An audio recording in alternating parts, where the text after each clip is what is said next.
Di questo sciopero ne avrebbero fatto volentieri a meno e si scusano con i pazienti per la giornata di disagi, ma medici, veterinari e dirigenti sanitari hanno deciso di scioperare a livello nazionale per 24 ore, anche in Veneto, per denunciare tutto ciò che non va nel settore. Blocco del nostro contratto da 10 anni, dal definanziamento del Servizio Sanitario Nazionale, dalla privatizzazione crescente del sistema pubblico del Servizio Sanitario Nazionale e regionale, ma mancanza di giovani medici all'interno degli ospedali, la mancanza di borse di studio che consenta un ricambio, o meglio un'insufficienza delle borse di studio che consenta un ricambio generazionale. Il Veneto rimane orgogliosamente una terra d'eccellenza anche nel campo della sanità, ma, denunciano i manifestanti, dopo 15 anni di tagli a livello nazionale la situazione sta diventando difficile anche qui. La sanità veneta lavora bene, ci cerca di migliorare continuamente, ma mancano i soldati.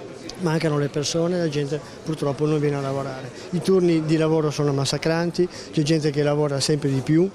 Il sistema sanitario del Veneto è sicuramente classificato come un'eccellenza, peccato che abbia avuto una perdita in questi ultimi anni di 1.300 medici su 7.000 che lavorano a livello degli ospedali e questo causa anche una penalizzazione per quelli che sono rimasti a lavorare. Infatti sempre più negli ospedali ci sono medici che girano a fare prestazioni soprattutto per anestesia, rianimazione, pronto soccorso, pediatria e ginecologia in altri posti in carenza. La sede dell'azienda Zero a Padova è il teatro della manifestazione regionale, ma il messaggio è diretto a Roma. Finanziamenti, assunzioni e rinnovo del contratto sono le 3 richieste principali al governo per migliorare il servizio ai cittadini. In un periodo in cui si parla di reddito di cittadinanza abbiamo delle persone, in Veneto sono 350.000 che rinunciano a curarsi e questo secondo noi è molto grave.